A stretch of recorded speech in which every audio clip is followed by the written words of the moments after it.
Good morning, everyone. Welcome to our 20th BC Poultry Symposium. My name is Dr. Gigi Lin from Canadian Poultry Consultants.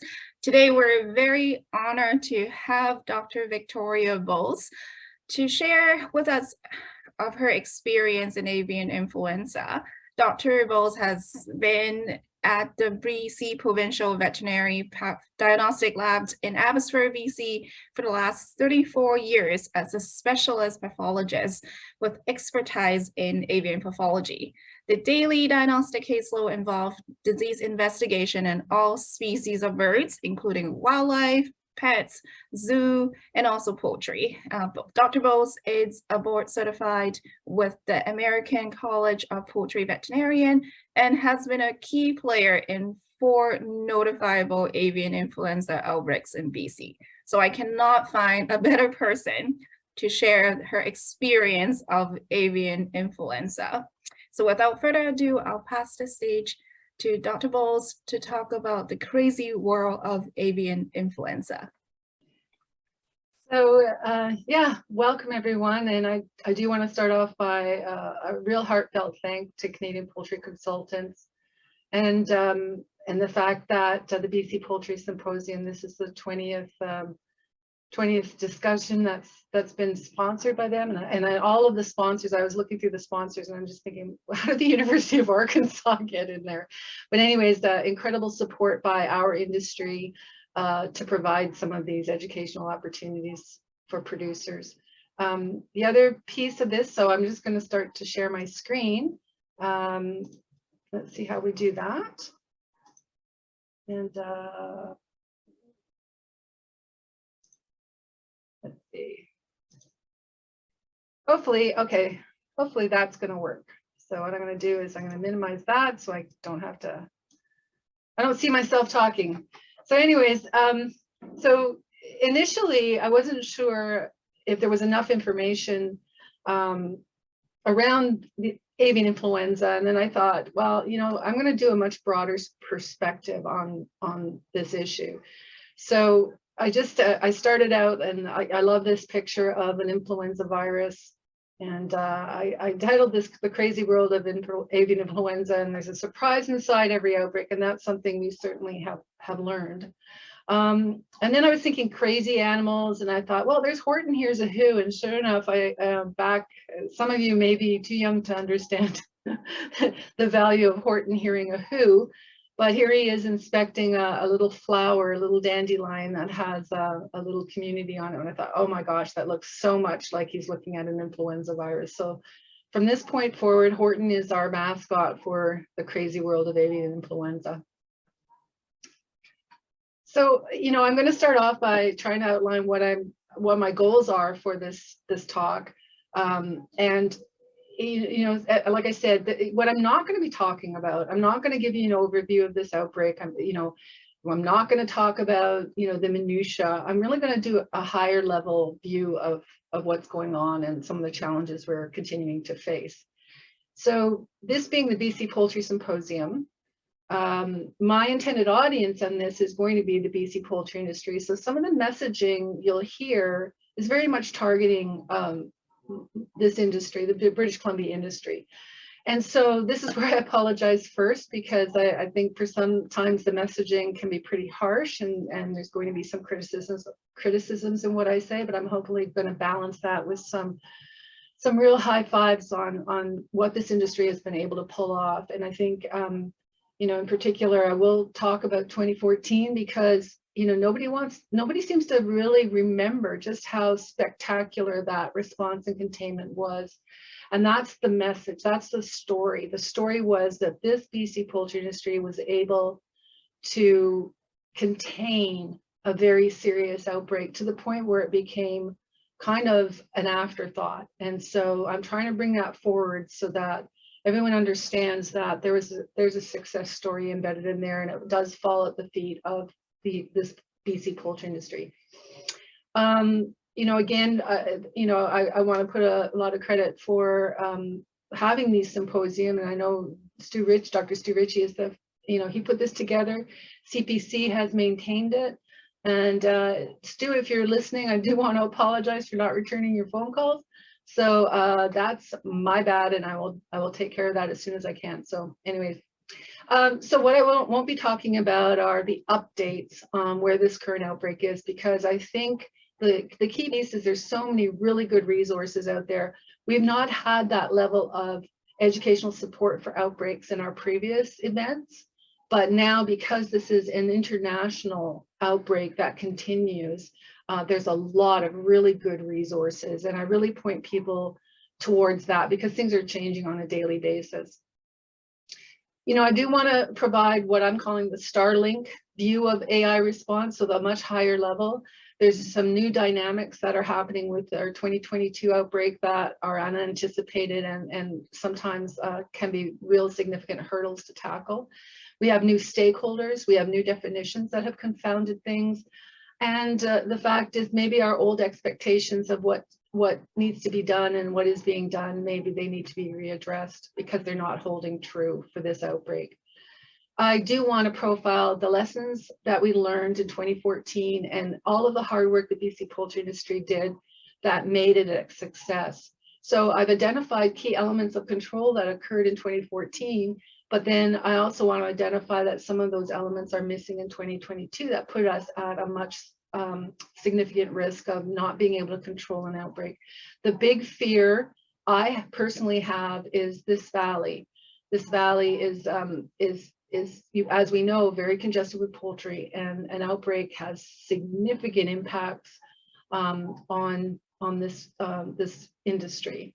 I'm going to talk a little bit about virus genealogy because we rely very much on viruses being isolated or detected, and from that, the genetic sequences of those viruses can be generated, and then we can generate like a family tree, and so we can see the relatedness between viruses, and that tells us about sourcing.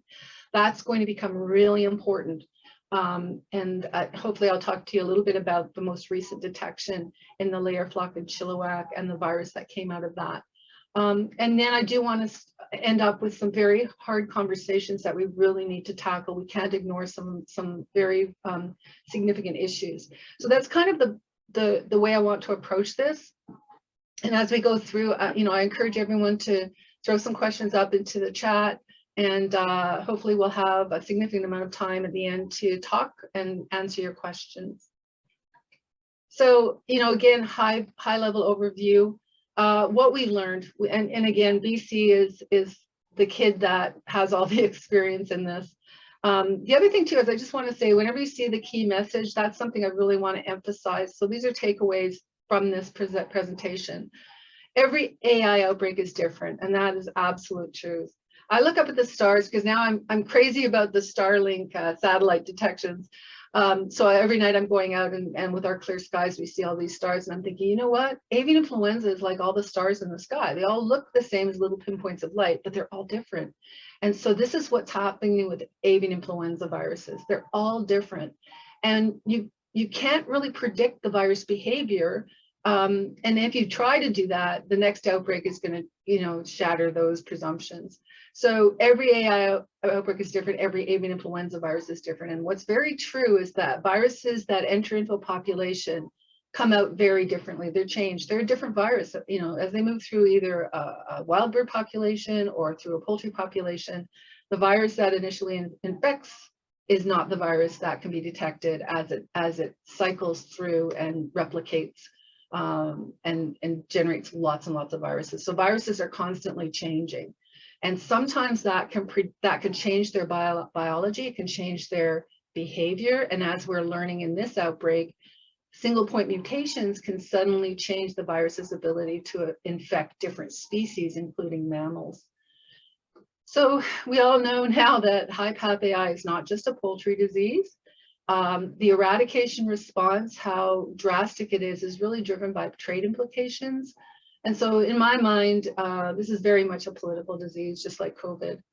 So one of the key messages I want to say is that it's the early activities in an outbreak that can influence its scope and duration. And that's how the early activities are the activities of the industry and not necessarily the activities of a government agency.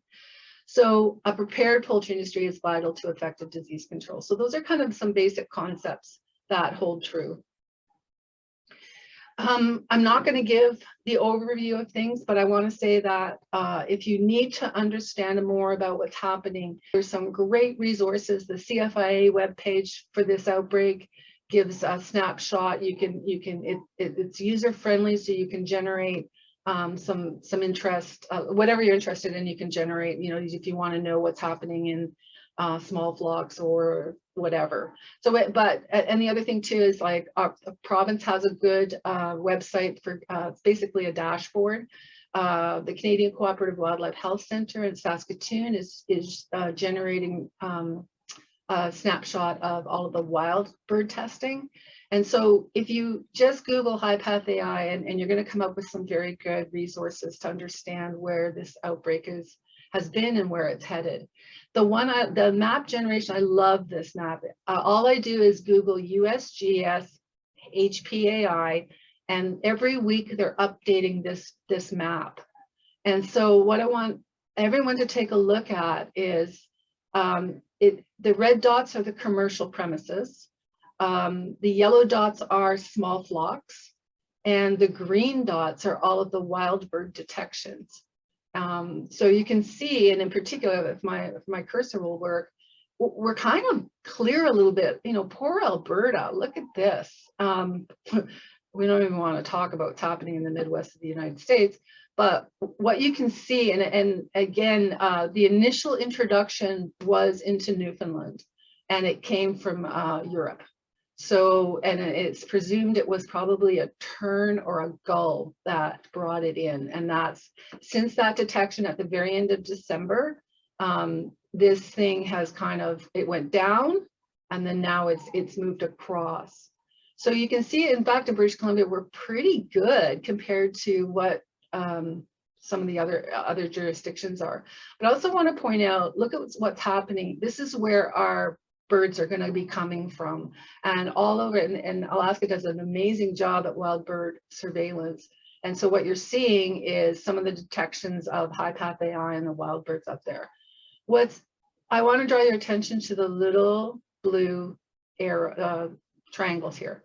These are the mammals. Now, this is something that is, again, novel to this outbreak, that we're having a growing spectrum of mammals become infected and die from high path AI. That is new. That is also because of some of the scientists have identified a single point mutation that changed that virus into one that now can make mammals sick. So in British Columbia, we've had 3 mammal detections. 2 of them have been in foxes. 1 was in a skunk. I believe it was a skunk. So the other thing too is now we're having hits on marine mammals. So that makes our public health people kind of prick their ears up a little bit, because you know what? If you can now change this virus so that it infects mammals instead of as well as birds, we're kind of in that mammal category. So that's a really big concern smoldering in the background, is if this virus continues to circulate, it will continue to change. And some of those changes may have some very serious outcomes, particularly if transmissibility to humans becomes an issue, and then our game will change radically. So really, I just wanted to point out there's great resources out there. I look at this map every week and I'm just astounded. This is now this is a product of great collaboration between CFIA and with the USDA and basically our wildlife agencies, and everybody just reporting and being transparent on these detections. So I encourage everyone to kind of follow it through. So we're doing okay so far. Could have been better, but it could have been a lot worse. So again, this is another high level view, because I think we need to recognize that the impacts of an outbreak go far beyond a poultry producer.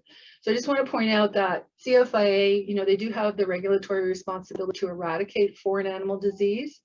They are the primary protection of our international trade. And a lot of what you see in response of how CFIA responds is really because of some of the agreements that have been made with our trading partners. So when we have these intensive surveillance activities following a detection, it really is an appeasement to our trading partners. Like, look, Look how seriously we're handling this. Look how the expectation they have of how we're going to respond. So I don't know whether that is something we can change or we can modify, but right now our international trading partners have high expectations and direct how outbreaks are responded to by CFIA. So, but that international trade is certainly something that CFIA is working hard to protect. They have their national lab in Winnipeg that they confirm all the detections. They are the ones that are generating some epidemiology. So we try to understand better about transmission dynamics so that help us be more prepared. And they, of course, report to the OIE, which is now called WOA. That's a new name change. So the CFAA is certainly the regulatory lead in the outbreak. So there's also your British Columbia government. We assist the CFAA, and we do have a FAIDS plan that outlines the roles and responsibilities between the government agencies. We have to maintain our vet lab at a state of readiness. So there's a lot of investment into a local vet lab, just so that we have we're able to not only support surveillance, but those initial detections will trigger an action. We support the industry as best we can. We have people working on disposal options. The premises ID mapping is crucial and critical to generating maps that show proximity farms and those kind of things. We're engaged in public messaging, and we're in the background testing a lot of the wildlife. So the other piece too is, of course, the poultry industry. So, you know, what's great about the BC poultry industry is they do have a communications infrastructure that's so vital that to be able to get information directly to the producer, to those people that are impacted by a detection. The goal, of course, is to minimize their downtime, that economic recovery occur to completeness, hopefully. Maintaining markets and consumer confidence is something the poultry industry takes on. And we're asking the poultry industry to comply with all of the restrictions that are placed on them during an outbreak. And so that sometimes can be a challenge. But there's other stakeholders here. The public health, you know, they're worried about worker safety or public safety, but they're also looking at this virus and waiting for these mutations that may start to increase their alert as to there's more transmissibility to people. So we do not want public health involved in our outbreaks. They can really change the game when human health is involved. We also, you know, the impacted public. These could be neighbors who are wondering what all that activity is on the next door property. Small flocks, again, I think they're a completely separate sector from the commercial poultry industry, and they should be handled in a unique way that's tailored to what their needs are. And also, you know, people that have our breeding birds. So there's impacted public that may be, if there's a detection and a response, they may be directly impacted. The wildlife agencies, now they are managing the public reporting of wild bird detection. So in British Columbia, we have a kind of a 1-800 number that the public can report if they see a dead or injured wildlife, and then triage is done, and the collection, if the collection is possible, we might get a sample. And so we leave it up to them to try to mitigate the impacts. I'm going to talk about the wildlife in a second because it's a big challenge, and I think this is where our vulnerability, true vulnerability, is going to lie. Animal advocacy, we have SPCA and the Canadian Vet Medical Association again in the background, but animal rights groups. In particular, it alarmed me that one of our big poultry meetings this year, they were being picketed by people that were against the whole barn destruction of positive farms. So animal rights are opposing our depopulation efforts. So we have to be really careful around that. Hopefully it can be managed. And then of course, in the big picture, what's happening, the Canadian taxpayers are paying for all of this. And so, you know, one of my kind of pet peeves is, please, somebody start writing down what the cost is to taxpayers, because I think this way, all Canadians will have a vested interest in what happens and how it plays out. And again, of course, all of this is being played out in front of an international audience that has the ability to impose some significant impacts on Canadian exports. So there you go. That's a big overview. So I'm going to talk a little bit about the wildlife. So we now know this is really different than our prior outbreaks. It's not just a poultry disease. So wildlife right now, they can act as sentinels, which is really great. If we get a new geographic location, we have another virus to work with to put in our family tree and try to put things together. So they can be early indicators of a new geographic location where the virus is, if we can get that sample. Within the wild bird population, some species will die. And so they actually are strong indicators, because someone's going to find a dead bird or see in particular right now, we're challenged with Canada geese, and they're neurologic. So they're kind of circling and they're dying. And so the species that die are our better bet in being able to detect it, because if we can get a hold of a carcass, we can test it. The unfortunate thing, there's a number of bird species that do not display clinical signs. They may be infected, and then they are the physical transmission. They can spread it from location to location and never be sick with it. So we have those that spread it and those that die from it. So our detections in wild birds rely entirely on public reporting. So our wild bird line, again, we try to encourage the members of the public to tag into that. The carcass collection is a real challenge, of course, and so there's a lot of predators out there. There's a lot of scavengers that are getting in there and cleaning it up, which is what they normally would do. But now we have a real problem. Not only is the scavenger potentially susceptible, but the other thing is that the scavenger now walks around and could be excreting virus and again spreading it around. So the problem is, there's so many wild birds out there that are dying from high path AI, and nothing really can be done about it. The carcasses are left behind. So this is what I put here. One of the key messages, this is why this disease is going to become endemic. And that's my prediction, because we can't control it in the wild bird population. And we know that viruses like to live in cold, wet.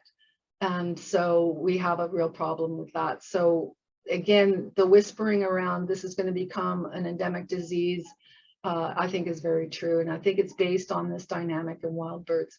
The other thing, I want to give some credit to Dr. Michelle Coombe from the Animal Health Center. She's once a week, she generates the wild bird, BC wild bird. Now, so right now we've had 85 detections in BC of high path AI. And we're getting it out of waterfowl species, but we're also getting it out of non-waterfowl species. And in particular, there was, some very, eagles. Of course, these are the scavengers that are eating the birds that are dying from high path AI. But we've had up in Alki Lake, the American white pelican, that we had a lot of birds die up there. And again, I said that we've got the red fox and skunk being the mammal species that have died from high path AI. So I just want to say she does this on a weekly basis, and you can see in the last week that we've had Canada geese primarily being sampled and positive for high path AI. So that comes out once a week, and it's given to the BC poultry industry as well as many of the other partners, so everyone can be aware of where we are with wild birds. The wild bird issue, really big. So I wanted to share this horrible picture of, this is the northern gannet colony. It's been absolutely decimated by high path AI. And this is on the East Coast, as well as Scotland was another country that reported this. So this is really concerning, because this is now predicting to have a significant impact on this population. The other, what I find really interesting, so there was also a report of very high mortality, up to 1,000 black vultures in South Carolina have died. Now, these are scavengers that usually are pretty immune to a lot of things for the obvious reason. They're eating infected and diseased things all the time, but for some reason they are now susceptible, and I wouldn't want to live in a world that doesn't have its cleanup crew. So anyways, these wild bird populations are really significantly being impacted. So, again, genetic genealogy is really, really important in determining what's happening. I just want to share here a paper that came out fairly quick. This is a Canadian paper. We're in the middle here. This was our detection in the bald eagle from Stanley Park. In Stanley Park, a bald eagle was found, and it died by the time it hit rehab. And the virus we isolated from it was a high path AI. But when you looked at it, it was 7/8 from a virus that was isolated from Japan, and 1/8 was from a barnacle goose isolated in Sweden. So you can see here, like, and the other thing is we've not seen this virus subsequent to this. So our first detection had nothing to do with the outbreak that was occurring out east. And so now we're finding more and more that the detections that are happening in British Columbia are definitely related to the outbreak virus that has been right across North America. Except our bald eagle is sitting here and it was high path and it came from a different flyway. So the genealogy is so important in trying to figure out where all of this is. So, you know, I just want to again emphasize that the BC poultry industry in the Fraser Valley, we have our own unique disease risk factors, unlike any other place in Canada. We have high farm density, we're close to a Pacific flyway. And the other thing to remember is that the poultry industry is much more than just producers. You know, there are allied service providers. They can be very significantly impacted during an outbreak and are, and those are uncompensatable losses to that sector. So it's so important for messaging. It's not just all about the production side, it really is about the support side. So, you know, the point I want to make about the unique disease risk factors is it seems like when some of the decisions around the outbreak response currently, you know, again, we need to push that. We are not like Alberta or Saskatchewan or Manitoba. We are very unique and we need to address those risk factors head on if we're going to save the industry from an outbreak. So, you know, again, I haven't brought in anything to do with 2022, but we did have a significant change in the way between 2004 and 2014. So in the 10-year period, so much was done within the industry. And you can see our outbreak in 2014 was only 18 days long from start to finish. And it was only 11 commercial farms. And the industry did not go down for any period of time, yet in 2004, the barns were all empty for a period of 51 days. So why the difference? Because we were prepared, there was a communications infrastructure, and we cooperated with a shared goal. So these are the things that developed from 2004 that had a positive impact in 2014. The mandatory biosecurity standards, that self-quarantine protocol is incredibly vital because it empowers the producer to take those initial actions for containment. The outreach to small flocks and non-regulated commercial with biosecurity tools. The premises ID program, again, becomes really important during an outbreak. And what the industry did, they developed their own emergency response. They took training, they did tabletop exercises. They have a really profound producer communication infrastructure, which I think is so vital. And so it's a lot of, again, I think the success of 2014 really laid at the feet of the industry because they were the ones that engaged all of what they had learned and they were able to contain an outbreak within 3 weeks. So we do know that a 24-hour operational response is possible. And so we displayed that in 2014. And so what's so great is that the industry is the one that contains this, and then we can wait for the decisions from Ottawa as to how things are going to be managed, particularly about the zones and what's required within the zones. So the only reason I want to bring this up again, 2014, is to show how unique this valley is. So in 2014, this is what the restricted zone was, which was a 10-kilometer restricted zone, which was basically made into one.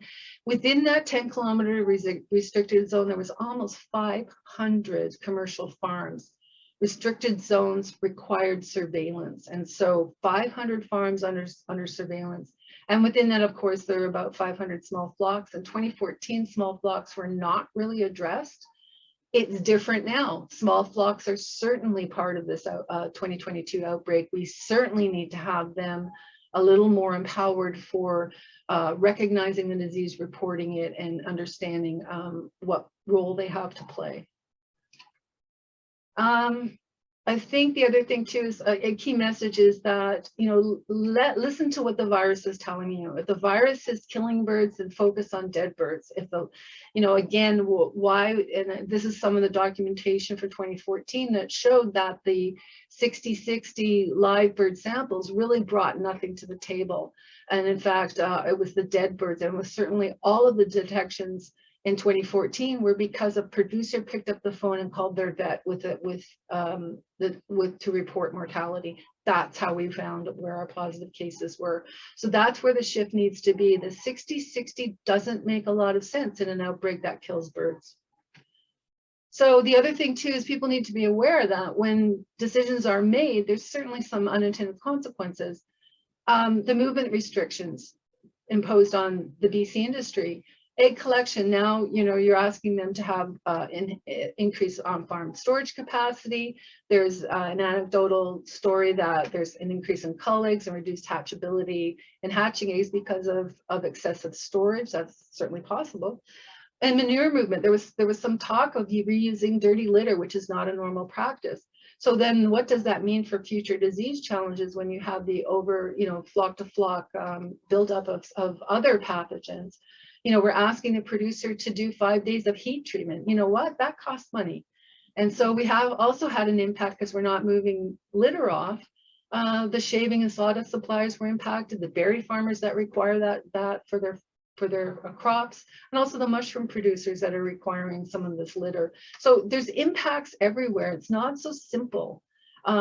Chick placements, the big concern certainly is the grinding of hatched chicks, because there's no way to place them when you have restrictions on placements within a control zone, and certainly the interruption of the production chain. So there's a lot of unintended consequences when decisions are made. So they should be, if someone has some insight, they need to be challenging those decisions, or at least mitigating some of these consequences. One thing that has changed for us in responding is the new rules around what the definition of poultry is. So in the past, poultry was basically what we all know to be poultry, but the new definition, and again, it was probably because this mitigated the volume of small flock and village poultry being reported to the OIE. And so instead, they revamped it's no longer a species definition. It's going to be what the purpose of the bird is. And as we know that any poultry owner that sells even one egg out of the farm now becomes a commercial premises. Commercial premises require control zones, primary and infected zone sampling. So, the impact that we're experiencing, which I think needs to be addressed, is now a small non-regulated poultry flock that is considered to be commercial because they sell eggs at the end of the driveway, now require control zones to the point where any farm within that control zone now is up for surveillance. So an example is there was a small flock detection in Langley earlier this year. And once the 10-kilometer zone was defined, there were over 200 commercial farms now that had to go under surveillance because of a small flock detection. Now we know the sectors are very separate, that there's not a lot of crossover. And then again, there's another alternative because small flocks are not easily cleaned and disinfected, the option of allowing them to have 120 days laying fallow and empty. Meanwhile, while that's happening, surveillance has to continue in the industry that's close to that. So the other thing too is just that detection with the 200 farms. I can tell you that we used to have a really good buffer at the lab. The fact is that all of that surveillance really challenged and took away our surge capacity. If it had gotten any bigger, and we would not have been able to support the outbreak at the lab. That's a big deal. So we have the same goal in different mandates. The CFIA, they'll lead the response when they protect the markets, but the province of BC has a different mandate. Again, same goal, but different mandate. And the BC industry, they manage risk through on-farm biosecurity and the passive surveillance by submitting birds or reporting mortality to the vet. And they have an active role in outbreak activities. Again, the communications between producers and the industry, and also a key role during an outbreak to do with movement, scheduling, and coordination. And again, the taxpayers are paying for all of this. So in 2014, this is what happened. We had a FAIDS plan. It was awesome. We had a partner joint EOC with CFIA that was local. We had trust gained in the process of teamwork. We were able to share the locations through our disease notifications. We could actually say the name of the location. We had a true early detection rapid response based on producer self-quarantine and the ability of the industry to go to red during an outbreak. Premises ID mapping, incredibly powerful tool, an awesome local diagnostic lab. We had the emergency lab database system that allowed the reporting to be done online. And we had, there's 5 board certified poultry vets in the Fraser Valley. We have an incredible cluster of veterinary expertise. And at that point, we were actually engaged in guiding critical decisions. So this is what's happened in 2022. FAIDS plan wasn't enacted. CFIA did not want to do with that. We did not have a joint emergency operations center. So therefore the local CFIA was called into the Western ICP. Unfortunately, we had not maintained our emergency lab database system and it became outdated and non-functional. Again, that was on us. But the truth is, in the beginning, there was a lot of political pushback about supplying the locations to the industry. And again, this is something we've done. We fought really, really hard. The industry fought really, really hard to bring this back on. We've now been able to bring it back on with our disease notifications. You know, again, saying where the location is, because we do rely on the industry to respond to these locations with every activity that they can do to mitigate the risk. The other thing too is, you know, the veterinary expert committee is off trying to help the industry, but we've not been engaged by CFIA to help represent the disease risk factors for the industry, for sort of the BC poultry industry. So it's really, and this is kind of like the sad messaging, we need to manage the current outbreak. So all the hard work that we've done in the past that was successful for us in 2014 isn't negated. So we need to once again have a joint EOC and not, the BC outbreak is currently being run out of Alberta, representing the 4 Western provinces. But the players are unfamiliar with the BC's unique risk factors and our level of preparedness and engagement of the industry. The decision makers need to contact the subject matter experts so that we can actually influence some of these decisions. We, again, the new definition of poultry has confounded things. I think there has to be some discussion around how to be practical around that, whether it makes sense. Right now, the BC, Ministry of Agriculture has taken on outreach to small flock owners because they are part of this outbreak now. And we need not only to have them, because in fact, they act as sentinels so that their detections keep telling us where this virus is. So we need to outreach to them so they can understand what role they have to play and how important it is for them to report. And so the other thing too is like to basically, we need to share all the data that's being generated, and we need to modify the plans. Like I said, listen to what the virus is telling you. If modify the plans based on the new information and not just stick to the playbook. So it's also time for some very hard conversations. We have asked CFA to approve the importation of a rapid test kit so that a producer or at least a veterinarian can have an answer. It's for the industry to be able to lock, it'll allow the industry to lock itself down within a couple of hours. So at the same time, of course, the regulatory PCRs are going to be taken, but that rapid test kit, which is approved for use in the US, will empower the producer to self-quarantine and the industry to lock itself down, an incredible fast rapid containment activity. But CFA will not approve the importation of that test that's used by NPIP. So let's have a conversation and tell me why. The other thing too is we have to be started looking at different last resort depopulation methods when destruction is delayed greater than 48 hours. 48 hours is the goal the US uses. Ventilation shutdown plus heat is used in the US as a last resort. That's, I think, something we need to consider. Death, by the way, death is by overheating and not by suffocation. So that sometimes I think the term ventilation shutdown can be misleading. But unfortunately, we have strong public opinion, and they're the ones that are going to not allow us to do what needs to be done. And again, it's about getting the birds killed before they can generate more virus, and doing it in a way that doesn't spread the disease further. And so anyways, those are, again, a hard conversation. Protective quarantine. The industry is willing to accept the risk if there's a very valuable flock that is, because it's, you know, it's because it's the pullet flock on a positive layer farm. Is there a way to actually protect that flock, allow the depopulation of the infected flock, and protect the flock, and keep it negative and allow it to become the replacement flock? So again, at this point, there's not a lot, there's some discussion around that. The other thing too, and again, I know I'm going to be running out of time here, but one of the things when I voice my critiques and criticism and concerns, I get, well, where's the proof? You know, where is the proof? And so the truth is, I sit back and think, you know, well, first of all, it's in common sense, you know, that's proof enough for me.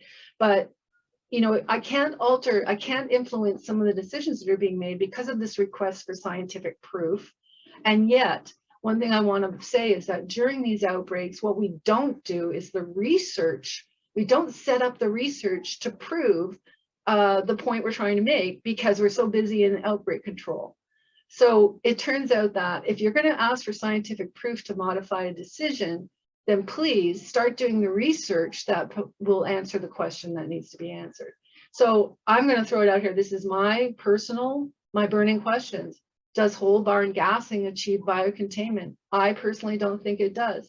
And yet we have associations with downwind positives following depopulation activities, upwind. So, but nobody has done the work.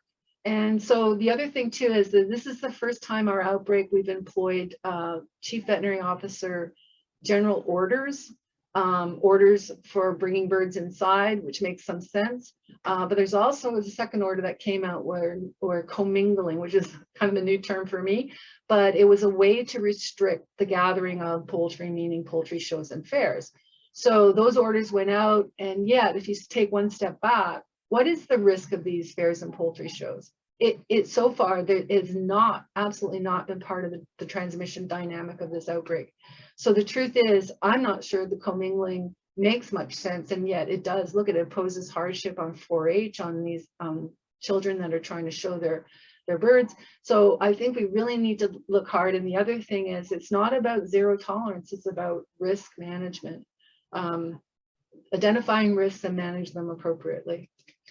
So we are trying to do outreach to the small flock community. It's a big challenge. I just throw up that slide. That's actually from 2004. All of those blue dots are small flocks. This is my neighborhood. And you can see the solid black ones are commercial, but all of those are small flocks. They are everywhere, and they have an opinion, and but they're very difficult to reach because they're not unified. So we're working very hard at outreach to small flocks just to bring them on side. Near the end here, and I just want to point out that, and this, I think things could really change. So right now, I think we're in stage 1, where we have wild birds contaminating the environment, and poor biosecurity allows it to enter the barn. So that's what happened in 2014, and we were able to get it under control. So this is shared risk, almost unpredictable as to where it is. So that's the dynamic that's occurring, where all the poultry producers are sharing the risk of contamination. And so biosecurity is going to prevent that from getting into the barn.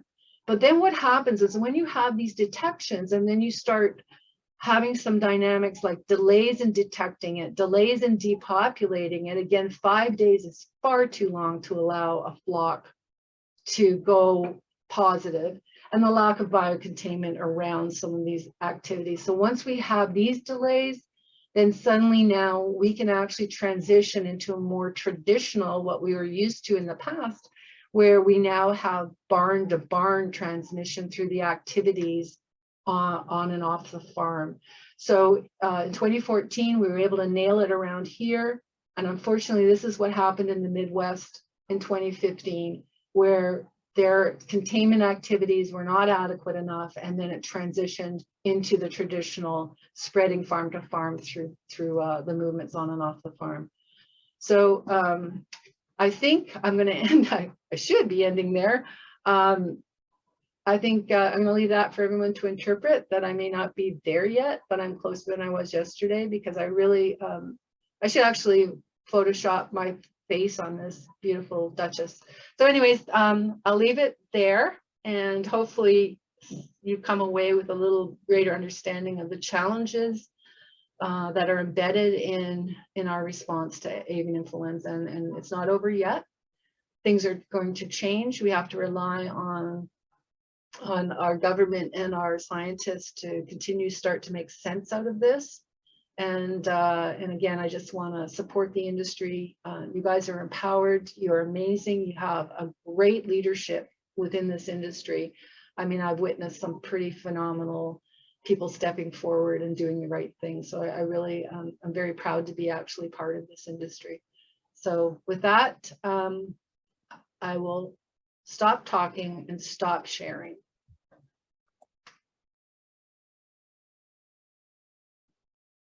Wow, Vicky, I'm so glad that you're presenting this topic. Thank you so much for such a comprehensive overview and sharing your insights and all the resources. I have to say we're so lucky to have you. I'm very sure everyone from BC is very grateful to have you as a part of our team. Thank you. And we have about 10 minutes here that we're open. If Dr. Bowles can answer some questions from our Q&A section. And I'm going to start with the first one here. There's a question to explain a little bit about endemic, the definition of endemic. I think the definition, I think there's going to be an official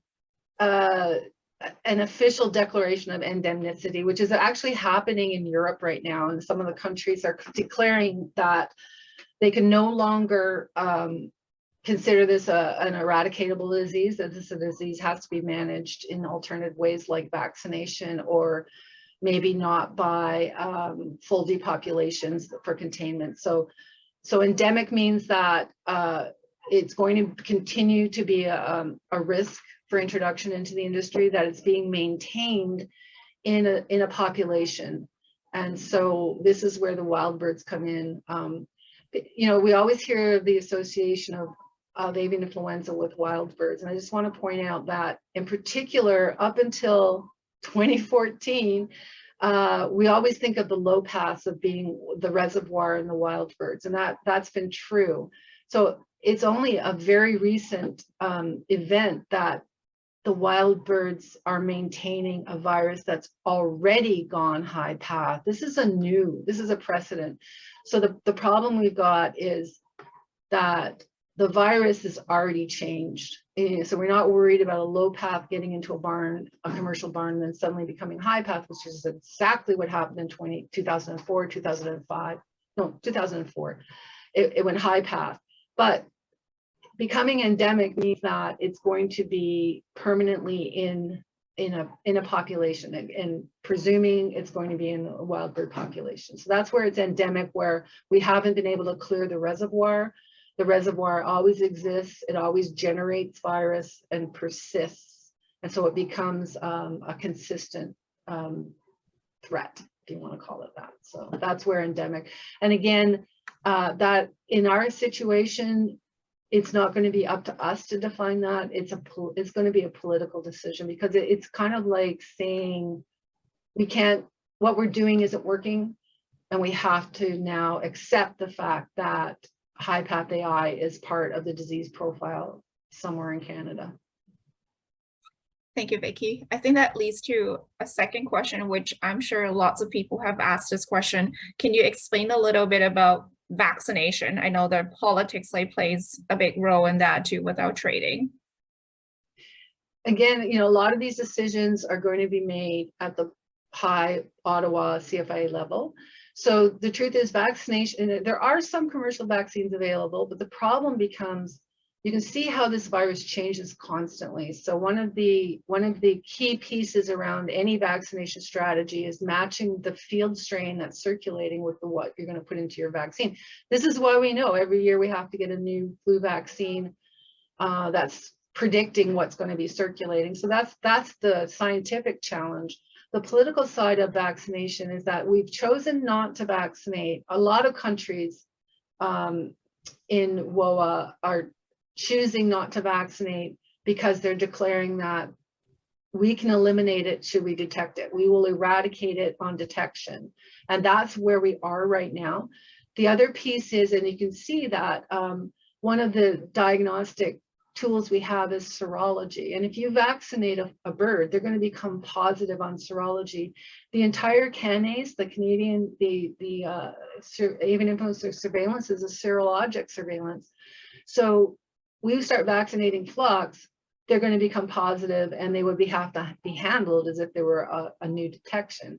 So we choose not to vaccinate because we choose to eradicate. In the future going forward, and again, like you can see, places like Mexico have had high path AI endemic for over 20 years, and they rely very heavily on vaccination. So the vaccine is going to be a bigger picture. I think some of the countries in Europe are choosing to approach it. You can do it as, well, this is going to be the future from now on. We're going to vaccinate every year to control it. Or the other piece, the vaccines can be used strategically to maintain an outbreak. There's a thing called ring vaccination where you can vaccinate a population of animals and then wean yourself away. So that's a way to control disease, a way to maybe mitigate some of the financial losses. So vaccination is really contentious. And again, there's a lot of effort that goes into making sure your vaccine are effective. But if you have a virus that's continuing to circulate, you're having a virus that's continuing to change.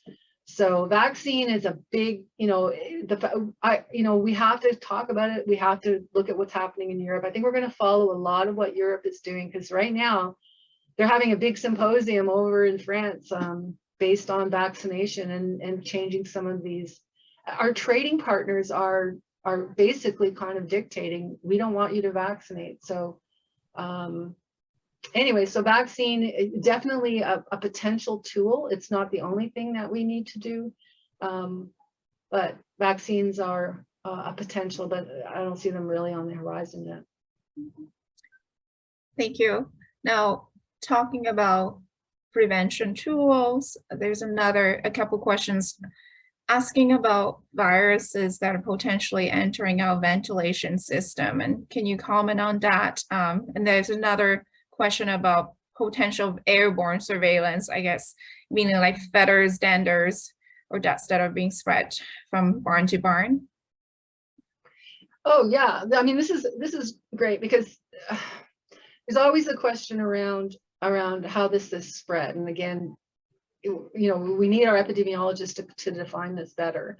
But in the past, this is why I said we need to set up the research that says, this is being airborne. And truthfully, my opinion, it's not. This virus is going to be contaminating wetlands in the wild birds, and somehow that's being tracked in, probably on feed or equipment, into a barn. That's how it's actually getting there.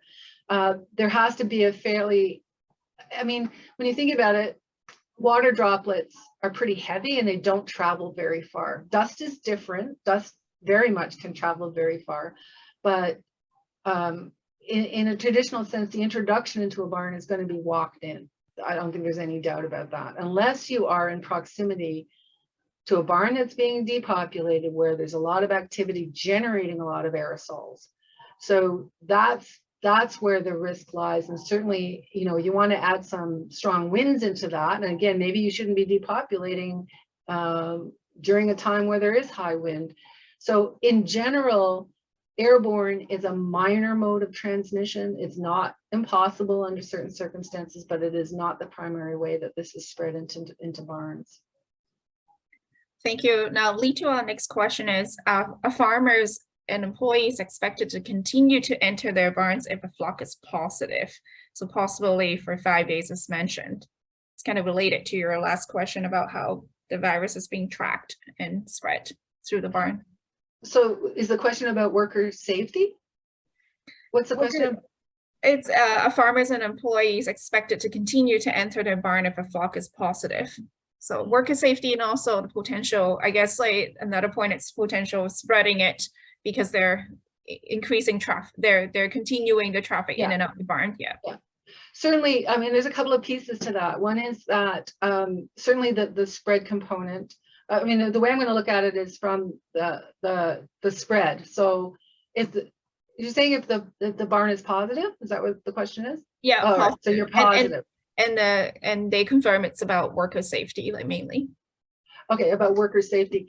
So again, I would, CFA is going to be the one to answer this question, but from a practical point of view, I do think that the only reason to go into the barn is to service the birds. I don't think you can walk away on a barn full of birds for 5 days waiting for them to die or be gassed. So I do think there's an obligation on the part of the producer to continue to provide that support to the birds until their end. So by going into the barn, then it's basically just practicing very strident biosecurity with personal protective gear. And I would certainly protect yourself. Knowing it's positive, I would go to a full PPE as the way, but I would not neglect the birds, even though they're doomed. But and the piece of protecting the worker for going in, and then there's the biocontainment of making sure that everything is left behind in the barn and all those steps are taken. So it's all possible. I think you have to restrict as much activity as you can, but I think that a walk away is not acceptable either. Thank you. Now we have a couple questions about resources. And the first one is, what kind of small flock outreach has been completed by the ministry in 2022? I know you have some plans coming out this fall, and would you be able to share that with us, please? Oh yeah. So we're kind of, I have to admit that the dynamic of this outbreak is really nothing like we've experienced, and certainly that has been also the dynamic between governments, within governments and industry. So all of our kind of useful dynamics have changed. So within government, I have to say that we probably could have done a much better job on the outreach component. There was so much concern about privacy. There was so much concern about disclosing locations that could identify. And the best example is the very first detection. We had a detection in Lumbee. Everyone knows it was in Lumbee, but all of the external communications would not allow the term Lumbee to be used. It had to be North Okanagan. So again, I think that what happened is that so to correct some of the concerns, because as I tried to say, is I was a poultry producer in Lumbee, and I heard that there was a detection in Lumbee, I would take that very seriously. If I was in Lumbee and there was a detection in Lumbee, but I was told it was North Okanagan, I wouldn't align with that, and I wouldn't take any additional steps because I didn't know. So we've kind of hashed out, we had a lot of legal, so the public disclosure, and they're very generic, they're very generalized. So we now have kicked into a much higher gear on the small flocks. There's going to be much targeted press release. Tony Redford and I are going to be traveling around the province to some of these areas based on some of the detections of wild birds where they've had some prior detections. We're going to be delivering information sessions. So that's in play right now. There has been some information documents like a brochure and an infographic and things like that. So is it going to be enough? Probably not. And so I think the small flock outreach, we are realizing now they're not an easy group to get a hold of. And so the way we have to approach it is from a public side. And once you get our communications and public in, the messaging is really sanitized, and so we're trying to do it. So yes, small flock is definitely a component of this. We're trying the best we can to outreach, to give them and to get them part of this process, and to have them not be afraid, and because they're a second sentinel for the industry, for sure. Thank you so much, Vicky. I know there's still a lot of questions on our chat box that because we're running out of time, so we're not able to address them all. And if you have any further questions, feel free to email us directly, and then we can see if Dr. Bowles can answer some of those questions through email after the webinar. And once again, I would like to say thank you, Dr. Bowles, again for joining us for this timely presentation. We actually planned this presentation 4 months ago to plan this topic, and unfortunately, I have to say very sadly, it's very relevant and timely right now. And I hope this is really the last time that we need to talk about avian influenza. I know it's likely not the truth. And again, thank you so much for all the participations, great questions, and of course our sponsors who are making this happen. And we will have our next BCPS symposium next month, the same time, the third Wednesday. Thank you again, and enjoy the rest of your day. Thank you, Dr. Bowles.